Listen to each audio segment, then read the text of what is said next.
Well, hello there. Thanks for joining me. I am Dr. Jen, and this is my life as a landlord. Because the number one thing people ask about, the most anxiety-inducing subject with landlords, seems to be tenant screening. I have created a six-part series, and today is episode 5 of that series, all on, you guessed it, tenant screening. Well, so this is really where the rubber meets the road is where, who are you going to put into your rental unit, into your asset? Now, we've covered the heavy hitters over the last 4 weeks, credit scores, income verification, background checks, rental history, but the real world screening goes way beyond can they pay? Today, I'm asking the most important practical question, will this actually work? Will this tenant actually thrive on this property? Is this property the right fit for them?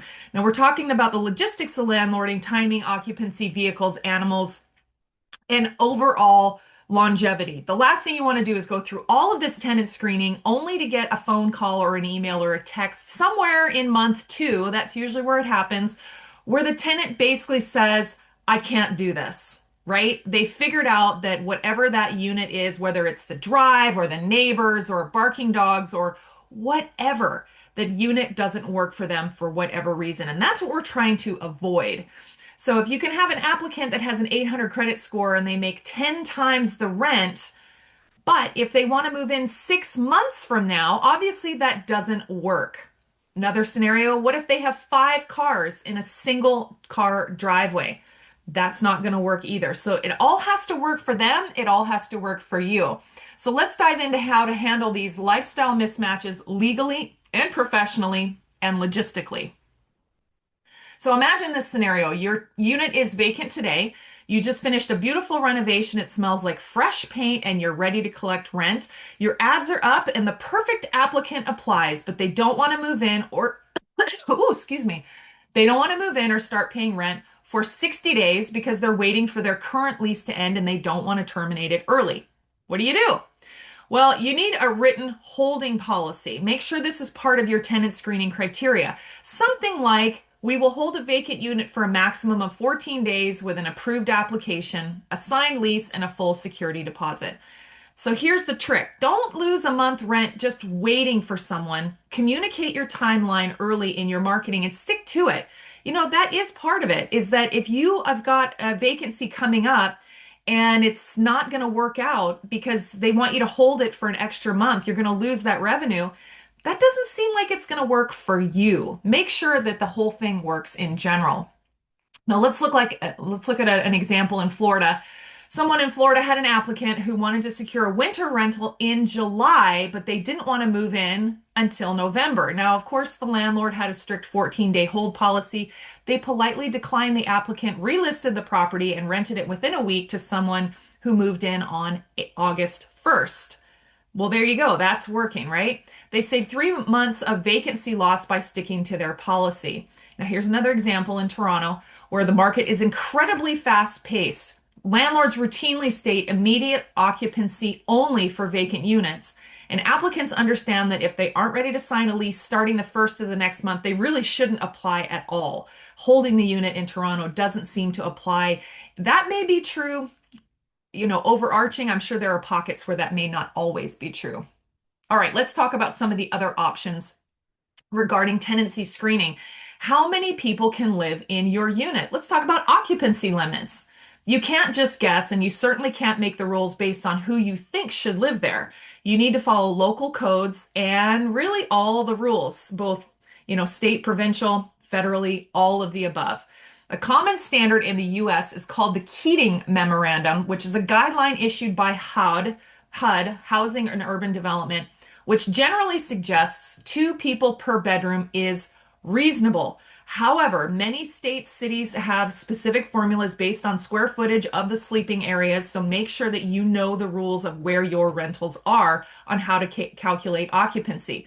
You must apply occupancy rules neutrally, and you have to do it across all rentals. You can't just say no kids allowed.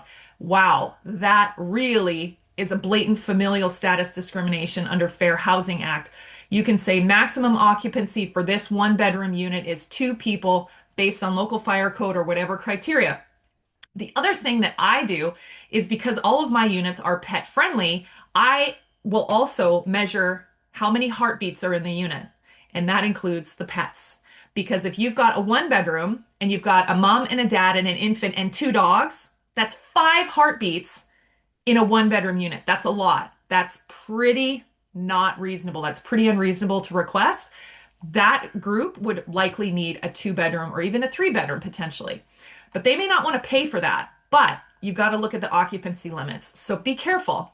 Just the Keating memorandum is one idea. There's been lots of discussion about that memorandum. Should it be abolished? I don't know. But typically, the calculation is two people per bedroom. There's an argument to be put. Could that be one more in the living room? Some locations are different and some do a different multiple based on square footage. So you've really got to know how to do occupancy based on where your rentals are. Okay, so here's a couple of examples for you regarding occupancy. A landlord in California tried to restrict a two-bedroom apartment to a maximum of two people because they didn't want wear and tear of a family. They were sued for familial status discrimination because the local code allowed for four people in that square footage. Conversely, a landlord in Vancouver, BC, strictly enforced a maximum four persons rule on a two-bedroom condo based on the strata, also known as a homeowners association bylaw, which is entirely legal and enforceable under BC Human Rights Code because it is based on objective building regulations, not family status. So there you have it. You've got to make sure you know the rules and you've got to operate by them. Now, occupancy is not just one of the logistical aspects of tenant screening. Let's talk about vehicles and parking. Parking causes more neighbor disputes, tenant complaints, and general landlord headaches than almost anything else. Well, I can think of a couple more, but that's okay. If you have a duplex with two driveway spots, you simply cannot rent to a household with four cars, a boat, and an RV. That doesn't work, right? The unit comes with a certain amount of parking spaces. Everything else is either not permitted or street parking, and you get it as you can. They can't park it in the backyard or in the back alley. It doesn't work like that. But you have to have a written vehicle policy in your lease and in your screening criteria. State the maximum number of vehicles allowed on the property, require them to be registered and operational, which means no junk cars on blocks. And I have this in my lease, by the way, and outline towing procedures. You can bring this up during pre-screening phase so large households can self-select out if parking is tight. And let's face it, as people age and you've got teenagers who are starting to buy cars, very quickly you can go from a mom and dad each having a car to mom, dad, teenage son, teenage daughter. If they're really lucky, they'll all four have cars, but that may not work for your unit. I know a landlord in suburban Dallas, Texas, who didn't specify a vehicle limit. A family of five adults moved in, each with a car plus a work truck. They filled the driveway, the street, and started parking on the lawn. The neighbors were furious, and the city issued fines. Now his criteria explicitly states maximum of two vehicles permitted. All vehicles must be parked in the designated driveway or the garage. As an aside, parking is a huge deal in Hawaii because the high density there is so important. You've got a lot of people who either have extra vehicles, just like this scenario, and there may be one or two parking spaces somewhere, but everything else has to be parked on the street. As a result, you have a lot of unauthorized parking. You have illegal suites or buildings, homes that were built that don't have adequate parking. Parking is a huge deal in Hawaii. If you've ever been to Hawaii and you've been to any neighborhood, local neighborhood, you know it is absolute wall to wall cars. Yes. So make sure that as a landlord, you protect yourself. Have a parking criteria in your pre-screening aspects, and then make sure it's in your lease agreement so that when or if your tenants are parking more cars or they're parking all over the place or it causes a problem with a neighbor or with the code enforcement, that you have teeth. You have a written policy for enforcement in your lease agreement. All right, now let's talk about animals, pets versus service animals versus emotional support animals.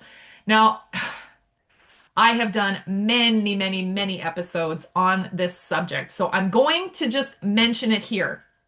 I'm also going to mention that because there has been so many changes in emotional support animal legislation and enforcement and basic public understanding of what it all is about, I am getting an expert to come on the show. She'll be on the show one of the episodes this summer, and she is incredible. She is very expertise. She's got a great knowledge about how the emotional support animals system in the US works. Okay, so I'm going to just leave that there. Just as a reminder, pets don't have a job. Service animals definitely have a job, and emotional support animals are somewhere in between. Okay, not going to go for any of the stuff regarding animals. We're just going to leave that. But you've got to make sure that if you're going to talk about animals, one thing to protect yourself, you have to make sure that you have a animal policy in either your pre-screening criteria or your lease agreement, or better yet, both. I have both. When we're doing pre-screening, I specifically say we only accept cats and dogs. We don't accept things like mice or ferrets or birds or anything like that. No rabbits, right? No snakes, nothing in an aquarium, whether it's got water or not.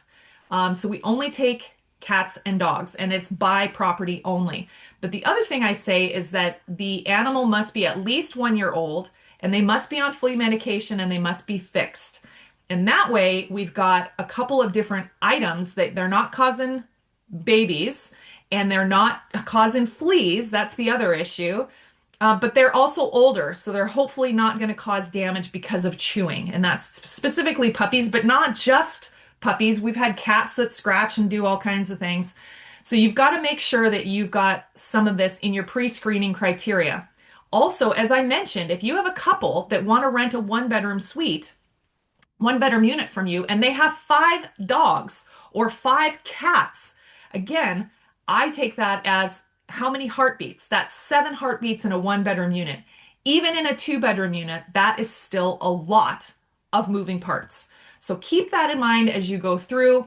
In your lease agreement, you also want to make sure that you have something in there regarding aggressive behavior of any kind of animal that the tenant has under control, and also the change in behavior. And what I mean by that is we have had incidences on our properties where we've had animal bites. That the least fun one was when the dog of a one tenant bit the child of the other tenant in the back, the 4 year old. That was really awful. I'm actually really shocked that they didn't end up putting the dog down, but the Humane Society had to get involved. The police got involved.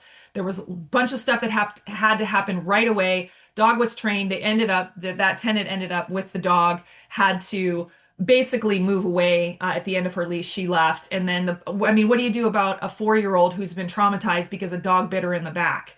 I mean, that was probably my least favorite event. I mean, there's been several, but there's also been a couple where we've had aggressive animals where people knew they were aggressive, like other tenants knew they were aggressive, and so they would change their behaviors. For example, if they were going to go do laundry downstairs and they knew that the other tenant with the aggressive animal was outside, they would not go and do their laundry, or they would wait until they've passed and then they would go down and do their laundry. So my point is that if people are altering their behavior to accommodate aggressive behavior or what they perceive as aggressive behavior, that's not okay either. And so that's also in the lease agreement.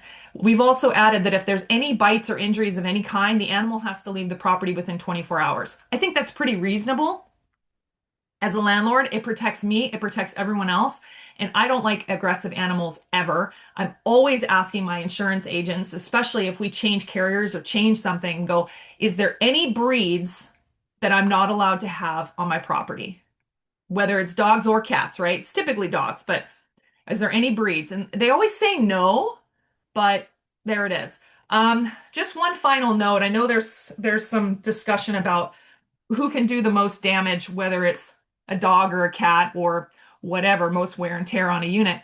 By far, the most wear and tear on a unit I have seen is done by a child, typically like a toddler, and they hang on doors or, you know, they're just wild. So that's what I've seen the most is that you've got damage from that. Now, I can't discriminate. If we have a young child, I just know they're going to be hard on a unit.